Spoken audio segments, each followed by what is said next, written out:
Hey, welcome back everyone. It is now June 5th of 2021, and ever since the very end of The Mandalorian Season 2's finale, a lot of Star Wars fans around the world have been very much intrigued about the future of the Star Wars franchise by Disney, Lucasfilm, Jon Favreau, Dave Filoni, and others out there that are really putting all their time and effort into this to really make Star Wars as best as possible.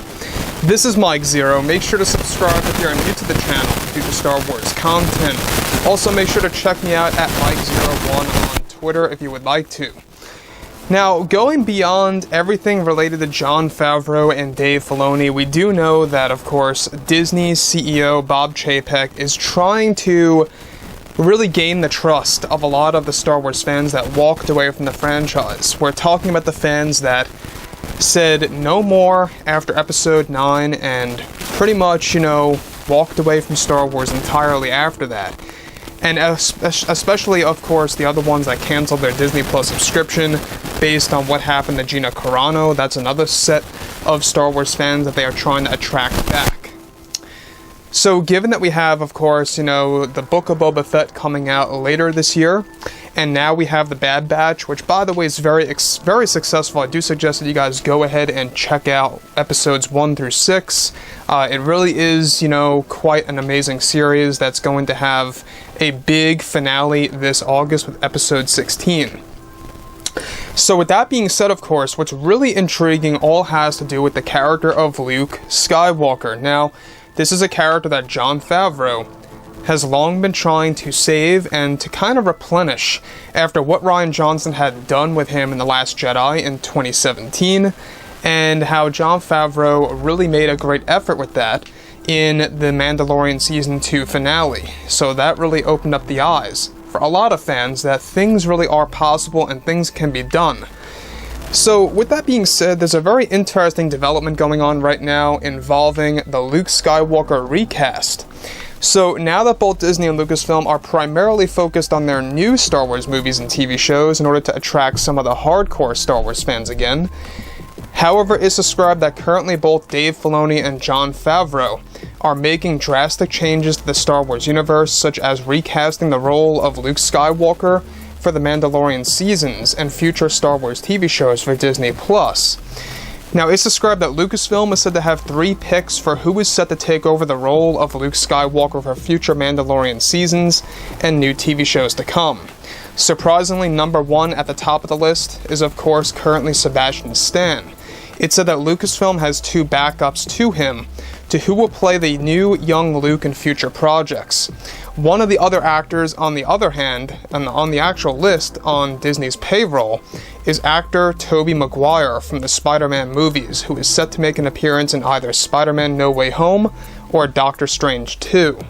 Disney is described to have a major game plan to absolutely make sure that they have a concrete choice for Luke by sometime in 2022, and that the backup of their backup as the third choice is described to be a more unknown actor on the list to portray a new Luke Skywalker. Further, it's noted that Sebastian Stan has been lately asking for more revenue in his deal to become Luke Skywalker, and that the amount that Sebastian is trying to ask for is said to be non-negotiable, which is creating some setbacks and problems for Stan right now. Disney has all eyes on Tobey Maguire as a backup to become a new Luke through some de-aging technology and makeup techniques that will truly make him appear like a young Mark Hamill from the original trilogy movies. The same is planned for Sebastian Stan. However, the only problem holding back Stan is said to be conflicted conversations about how much Sebastian will be offered in his multi-show contract as Luke. Disney purposely put Tobey in as number 2, as they believe he appears less like Luke than Sebastian Stan does, and I do agree with that. He doesn't really appear as much as Luke Skywalker than Sebastian Stan does. Sebastian Stan, I gotta say, is the absolute number 1 pick. I'm not quite sure how I really feel about Disney having all eyes on Tobey Maguire as the second choice. I mean, yes, if you look at him in some pictures and compare him to a young Mark Hamill and kind of imagine him with blondish hair and that specific Luke Skywalker haircut, you can kind of see that Tobey could very well pull it off, surprisingly. He could. It all also comes down to the voice as well. You gotta pull that off. I mean, I know Tobey has a very distinctive voice, so you really can't mix Tobey's voice with Luke unless he's going to change his voice a little bit. The other thing is this, that I believe is very crucial for, of course, Star Wars right now, is to get Sebastian Stan as the actual pick for Luke.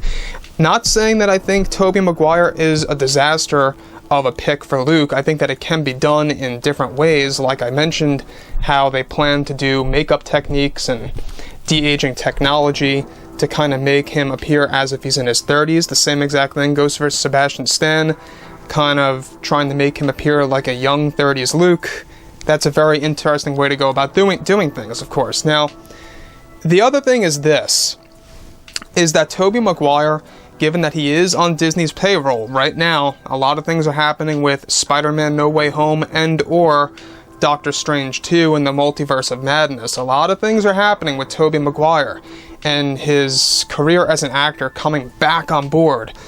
I'm actually happy for him that Disney's actually pretty much investing their time into having Tobey Maguire possibly becoming a new Luke, to kind of at least giving him the chance to get that role. That's a very interesting development. I think that when we go ahead and see what Disney has been planning for the past couple of months, they want to make sure that what they do is going to be concrete and it's going to be a great solid choice that they're not going to have to undo in the near future. They want to actually get the right Luke Skywalker for future Mando seasons and future Star Wars projects, such as new TV shows. So like I say, I mean, Tobey Maguire, it may seem a little strange and off, at least to me, but I think that if they are left with that choice and that choice only, it can be done if they force themselves to through, like I say, makeup techniques, de-aging technology, kind of, adjusting his facial structure a little bit, they could pull it off. Now, overall, I think that the character of Luke is so sensitive to the Star Wars fandom. It is, because this character is everything. We've seen what happened to Luke in The Last Jedi and how much of a negative impact it had on the Star Wars, community, and how it had a bad impact on the franchise. They cannot have another thing like that again. They have to do proper casting.